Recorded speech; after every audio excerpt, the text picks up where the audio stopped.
Bienvenue, c'est Samir, on est sur TPMY.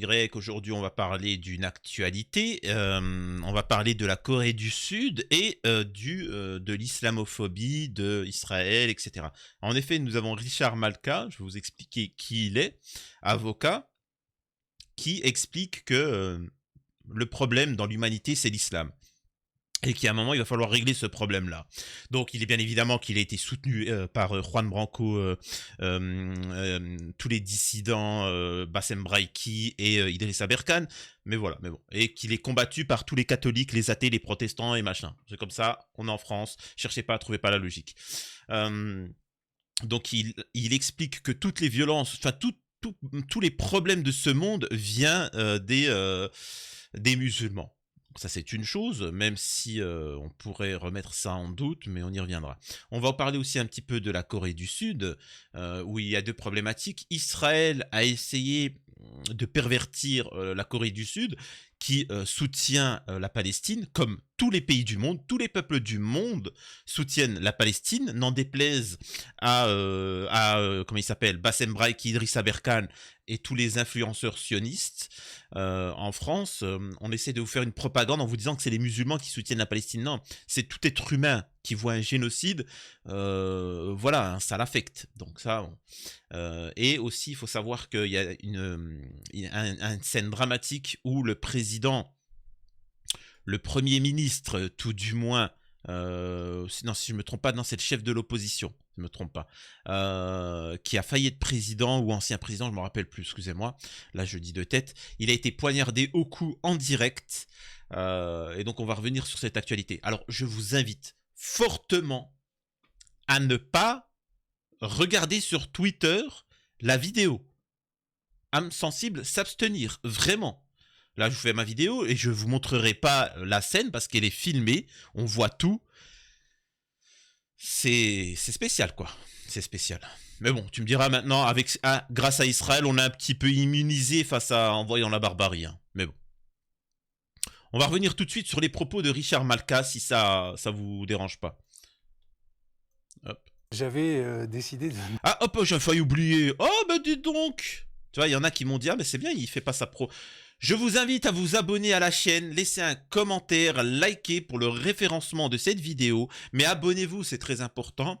Ensuite, de me rejoindre sur les réseaux sociaux, et surtout, me rejoindre sur Twitch, où je suis tous les jours en live de 22h à 23h. C'est très important que vous le compreniez.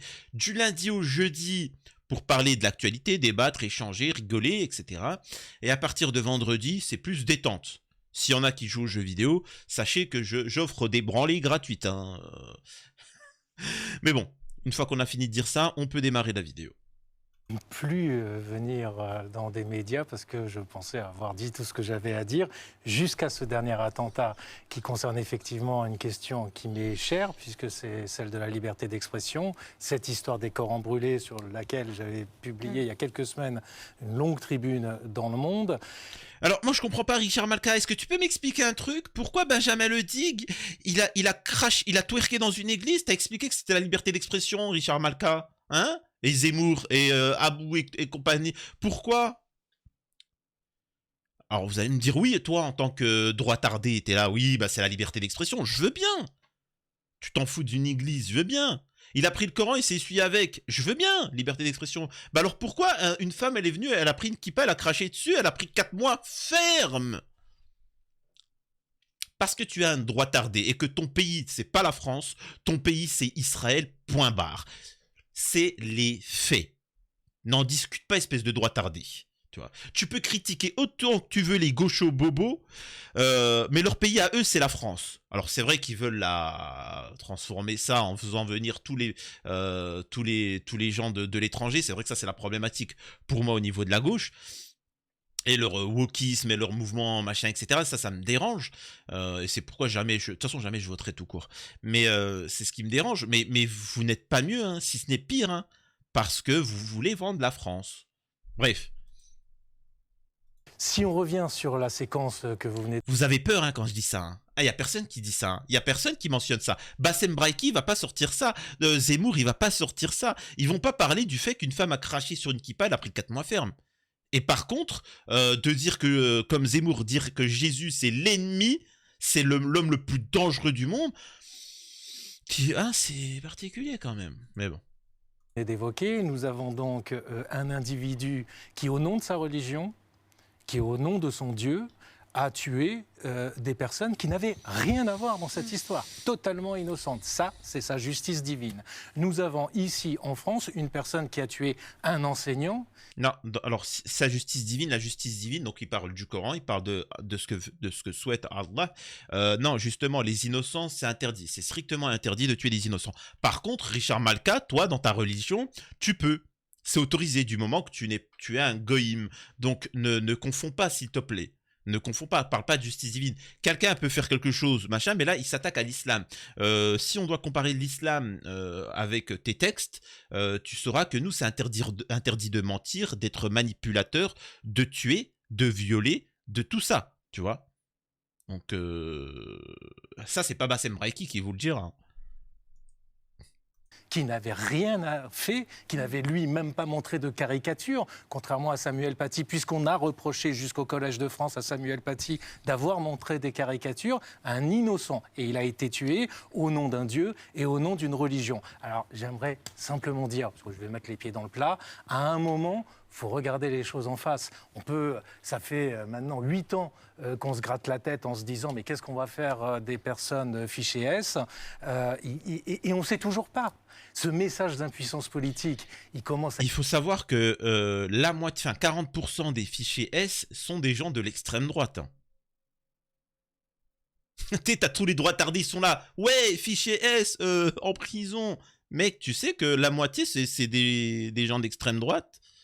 Fichier S, c'est juste ceux qui représentent pour le gouvernement un danger pour eux.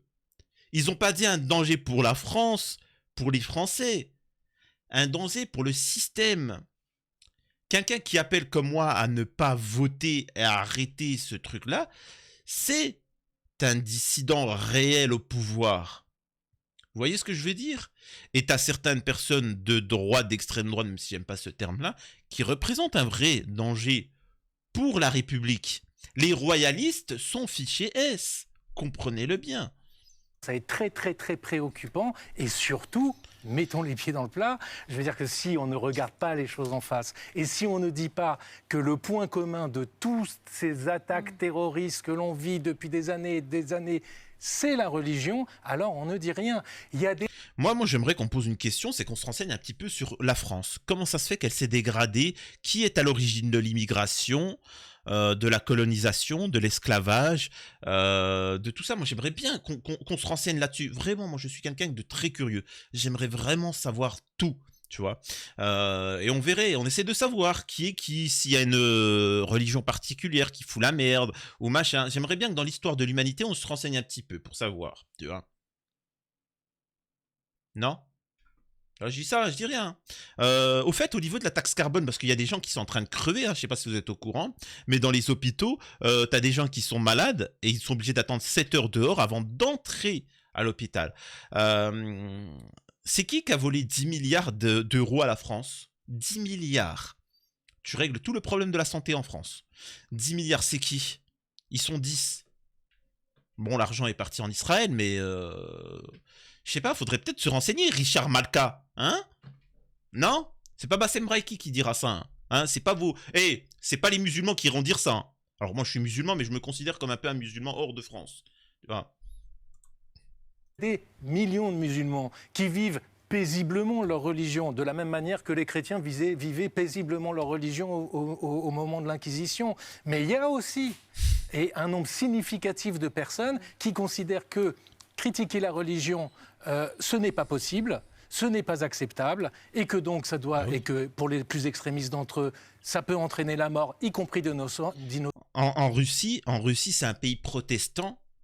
Je peux vous assurer que twerker dans une église, tu vas en prison direct. Hein. D'ailleurs, il y a un couple d'influenceurs qui ont fait ça. C'est-à-dire que c'est même pas, ils ont fait pas comme Benjamin Letig. C'est-à-dire qu'il y avait une église tout au fond, là, comme ça. Mais vraiment de loin, tu sais, et ils se sont mis à côté comme ça, et hop, et la meuf, elle a twerké. Ils ont pris du ferme, 1 an ferme les deux. Pour outrage à la religion. En Russie, qui est un pays protestant, brûle un Coran, tu vas tout de suite en prison. Pourtant, la Russie, c'est pas connu pour être des wokistes, hein, ne vous en déplaise. C'est juste une question, alors ça n'existe pas en France, ça. C'est une question de respect de l'autre. Il fait ce qu'il veut, mais respecte-le. Il considère ça comme quelque chose de sacré, de quelque chose de très intime et de plus important que sa vie lui-même, que ses parents, que ses enfants. Alors il y a toujours les athées qui viennent qui disent « Quoi? La religion? Ton Dieu est supérieur à ta mère et tes enfants ?» Oui, oui. Mais c'est horrible. Je me rappelle, il y a quelqu'un qui m'a débunké. Il m'a dit quoi? Ouais, regardez, il dit qu'il... Oui, oui, effectivement, oui, c'est le fait, tu vois. Mais après, tu peux pas comprendre. Tu n'as pas de foi dans ton cœur, en particulier. Mais bon. On écoute un peu la suite. Innocent. Il y a toute une partie de personnes qui considèrent que la religion doit pouvoir s'affirmer dans le domaine public, et y compris de manière vestimentaire. Et il y a toute une partie de croyants qui pensent qu'au nom de leur religion et de leur Dieu, eh bien, on ne doit plus enseigner la Shoah à l'école, on ne doit plus enseigner l'histoire à l'école parce que ça... C'est quoi ce délire? Mais c'est un malade. Moi, j'aimerais juste savoir, est-ce que vous êtes au courant qu'en France, la seule religion qui a le droit d'avoir un tribunal religieux, c'est la religion juive. Il y a des tribunaux rabbiniques, tribunaux rabbiniques qui prennent des décisions, qui envoient à la justice française, qui valide. Ça n'existe ni pour les catholiques, ni pour les musulmans. Vous n'êtes pas au courant? Je vous l'apprends.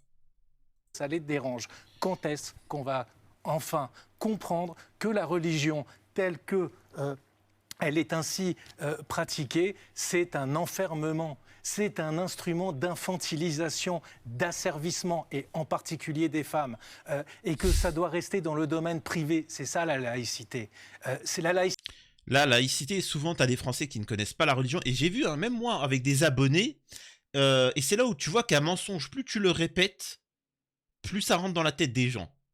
Ils te disent oui, mais la laïcité, c'est en fait la religion, c'est dans le privé, c'est chez toi. En fait, tu le caches. C'est pas ça la laïcité. Mais tellement ils l'ont répété qu'ils sont complètement cons les gens. Enfin bref, ça c'est une chose. Et ensuite, au niveau des attentats, ce n'est pas une question de religion, c'est une question de domination.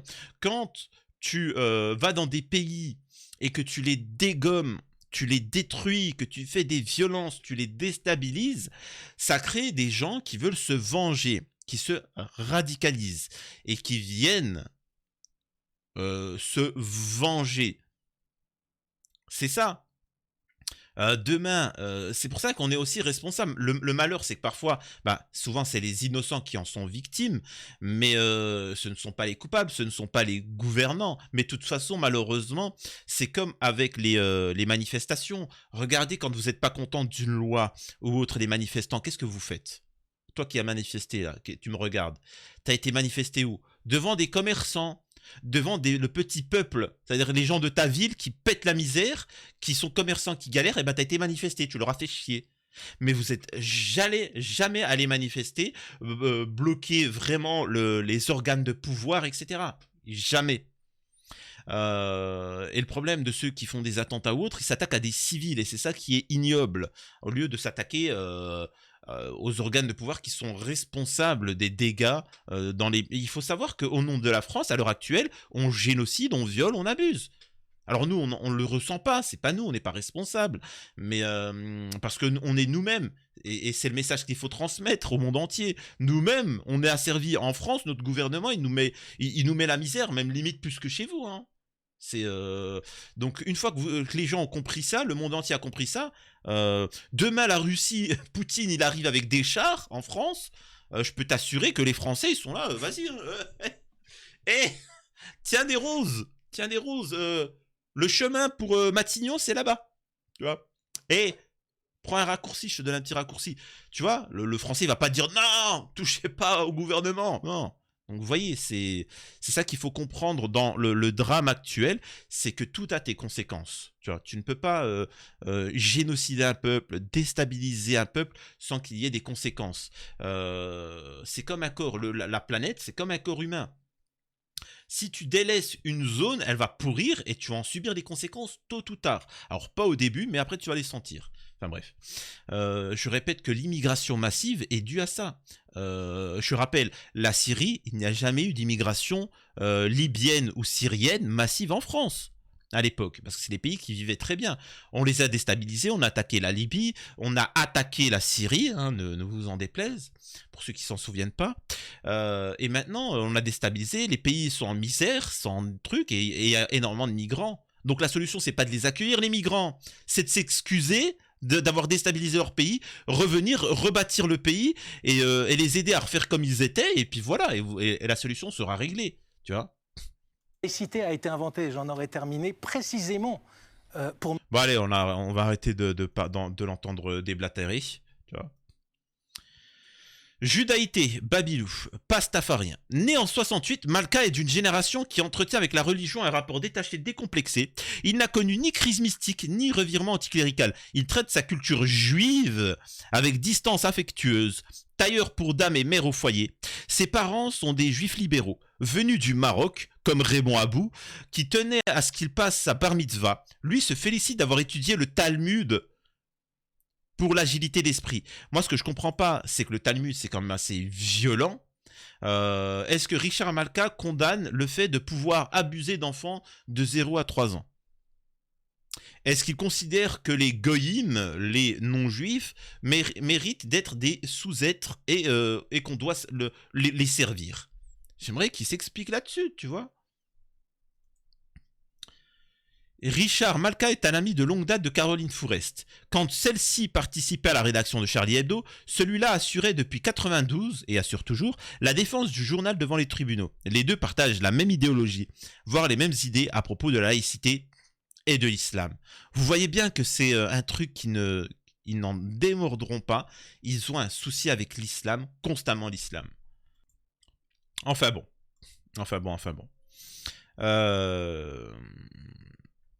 Alors, je sais pas si vous avez vu, l'ambassade israélienne en Corée du Sud diffuse une vidéo imaginant une attaque du Hamas à Séoul, puis la retire. En fait, je vous explique, ils ont voulu faire comme avec l'Ukraine quand ils ont fait des vidéos où Poutine attaque la France, qui n'a aucun sens. Ça ne sert à rien d'attaquer un cadavre. Je sais pas, la France est en train de mourir, pourquoi tu veux qu'il nous attaque? Il y a des gens, ils m'avaient dit, non mais peut-être qu'il veut prendre nos richesses. Oh, le fou rire, putain, il m'a fait avoir un fou rire. Poutine attaquait la France pour voler les richesses de la France. Oh là là, il m'a fait rire le con. T'es un con toi. Il m'a dit, mais non, je suis sérieux. Je dis, mais, ils vont voler quoi, dis-moi, hein? Ils vont voler notre dette. Ils vont voler nos pédos, nos délinquants. Ils vont voler quoi, nos hommes politiques, notre système économique. Ah là là, sacré comique, va. Nos richesses.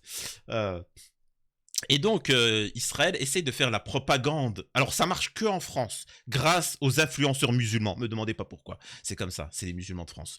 Il faut savoir que dans le monde entier, Israël essaye de faire de la propagande pour essayer de se faire passer pour les gentils. Ça ne passe pas.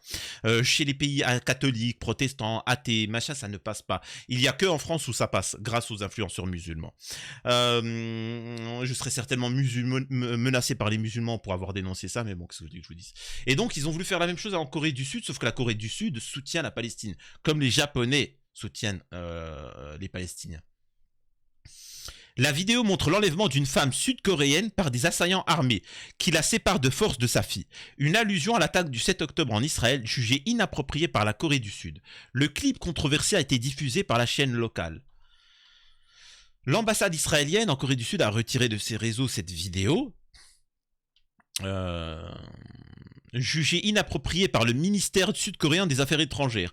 Le meurtre et l'enlèvement de civils israéliens par le Hamas sont injustifiables, mais la production et la distribution par l'ambassade d'Israël d'une vidéo établissant des parallèles avec la situation sécuritaire dans un autre pays a été jugée inappropriée. Surtout que la Corée du Sud étant menacée par la Corée du Nord, c'est une longue histoire. Hein. Mais elle est menacée par la Corée du Nord, disons qu'elle se place plus du côté palestinien. Les Coréens du Sud se sentent beaucoup plus solidaires des Palestiniens que... Mais bon. Nous avons transmis notre position à l'ambassade d'Israël en Corée du Sud et ils ont pris des mesures pour supprimer la vidéo en question. décidément. La vidéo incriminée, qui n'est plus disponible sur les réseaux sociaux de l'ambassade d'Israël, dépeint l'enlèvement d'une femme sud-coréenne par des assaillants armés qui la séparent de force de sa jeune fille le jour de Noël.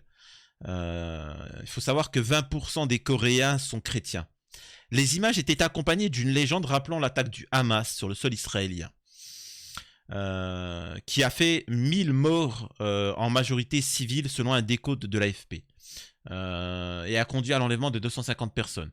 Imaginez si ça vous était arrivé, qu'auriez-vous fait? S'interrogeait l'ambassade dans le texte de description. Moi, je pourrais poser aussi un truc, c'est ça le problème de la guerre et des drames, c'est si on avait tué depuis 80 ans, vous avez accueilli des gens pauvres, misérables, vous les avez accueillis et que ces gens-là volaient votre pays et faisaient tous les crimes de guerre possibles, génocidaient, faisaient toutes les dingueries possibles à des nourrissons, à des enfants. Qu'est-ce que vous auriez fait?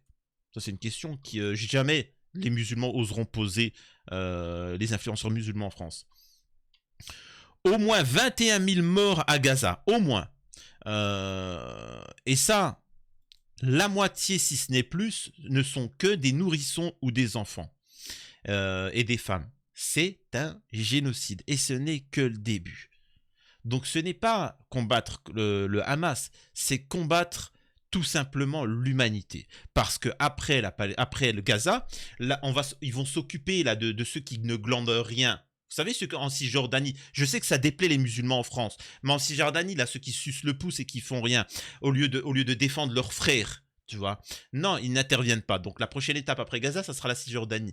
Et après, on va s'occuper de tous les pays avoisinants, tu vois. Et ça sera mérité, parce qu'ils n'ont pas agi. Moi, ce que j'espère, c'est qu'une fois qu'Israël aura envahi tous les pays voisins, c'est-à-dire que toute l'humanité de ce côté-là, j'espère qu'à ce moment-là, quand ils arriveront du côté de l'Algérie, là on pourra répliquer les pays occidentaux. J'espère que quand ça va vouloir envahir la Russie ou l'Europe, là ça va réagir, tu vois. Là, vous allez voir ce que c'est un peuple guerrier. Parce que les Européens ont toujours été guerriers. Hein. C'est pas, il y en a beaucoup qui jouent les malins. Vous savez, ça fait penser aux migrants qui traitent les Occidentaux de woke, de lâches. Eh les gars, c'est des guerriers. Hein. C'est des travailleurs. C'est pour ça que l'Europe est développée. C'est des guerriers. Hein. Ah, ça y va. Hein. Ah, c'est juste que ils ont connu la guerre. Tu vois. Et là, ils veulent la paix. Tu vois. Je veux être tranquille. Mais par contre, tu me chauffes. Tu vas voir ce que c'est. Ah, tu vas voir. Et là, vous allez voir se sauver comme des petits lapins, là, comme ça. Incroyable.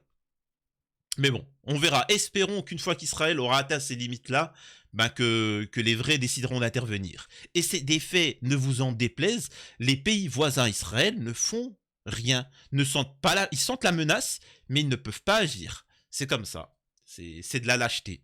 C'est tout. Le mec, il a mal. Vous savez, ça existe, hein, des gens comme ça. Ils ont mal. Le médecin lui dit, il faut que tu ailles faire une radio, peut-être tu as une maladie, peut-être tu as un cancer. Et lui te dira, non, je veux pas. Parce que si je ne le sais pas, eh ben, il n'y a rien. Alors que si on me diagnostique cancer, machin, etc., je suis dans la merde. Non, mais en fait, là, tu te mens. C'est la politique de l'autruche. Voilà. Je reviens vite fait sur le sujet du jour. La chef de l'opposition poignardée au cou. Croyez-moi que la vidéo, elle est juste horrible. Vraiment, elle est horrible à voir. Je vous invite vraiment pas à la regarder.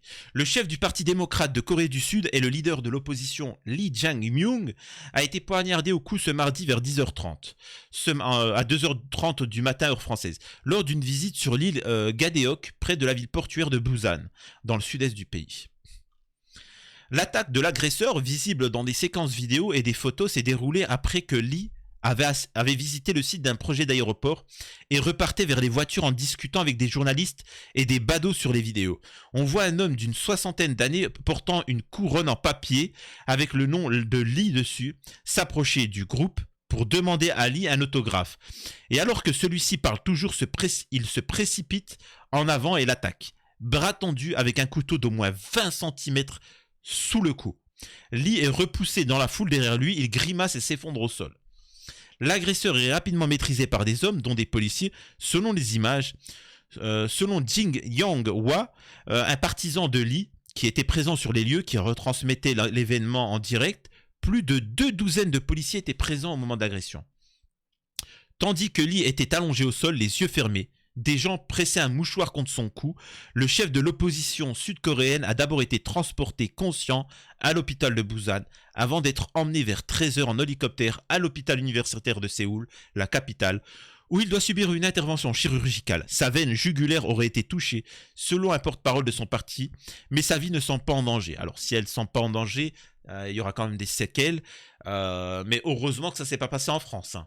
Oh là là. Ça aurait été en France. Alors je vous explique, il est en train de se vider de son sang. Oui, mais les hôpitaux, ils sont complètement saturés en ce moment. mais l'agresseur, il était de quelle confession? Dis-moi, attentat ou pas attentat? J'ai un doute. Les mecs, faudrait le soigner, et puis l'autre, faudrait le mettre en tôle, tu vois. Mais attendez, musulman, pas musulman? Oh, c'est pas un musulman! Oh, même c'est bon, tranquille. Puis tout le monde part et l'autre, il est là. Oh, aidez-moi! T'as pas honte? Un attentat! Arrête de te plaindre! Ah là là, vive la France.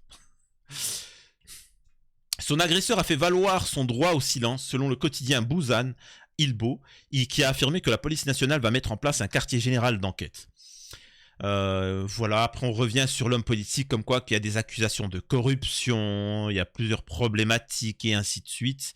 La vie politique en Corée du Sud est marquée par les violences. La police est présente lors des événements majeurs, mais les dirigeants politiques ne bénéficient généralement pas d'une protection rapprochée.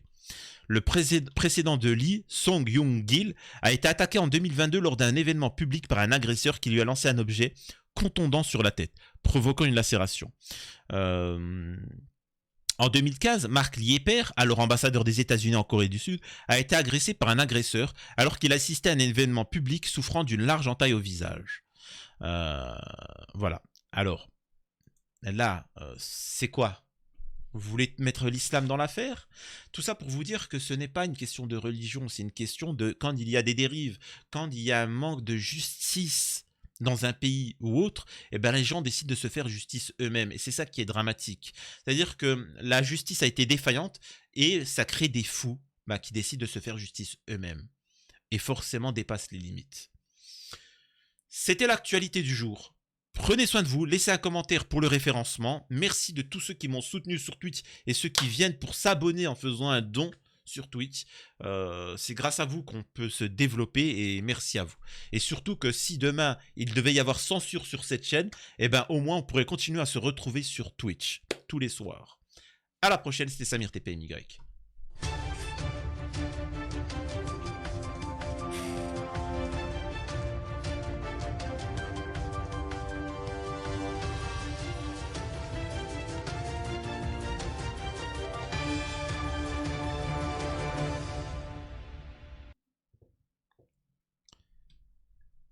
Par contre, petit passage, sachez que la Corée du Sud est un pays sécurisé, magnifique, vraiment, vous n'aurez pas de problème, c'est un peu comme le Japon, c'est très plaisant à y vivre.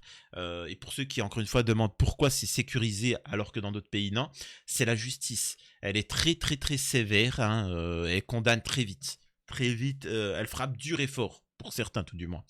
Et donc c'est pour ça que les gens évitent de faire de la délinquance. Je peux t'assurer que si demain en France, on condamne à la perpétuité réelle du moment où tu abuses d'un enfant ou d'une femme, tu violes, je peux t'assurer d'une chose, plus personne ne va le faire. Remis quelques fous. Mais ça va se réduire de 90%. C'est aussi simple que ça. Mais bon. Allez, je vous laisse.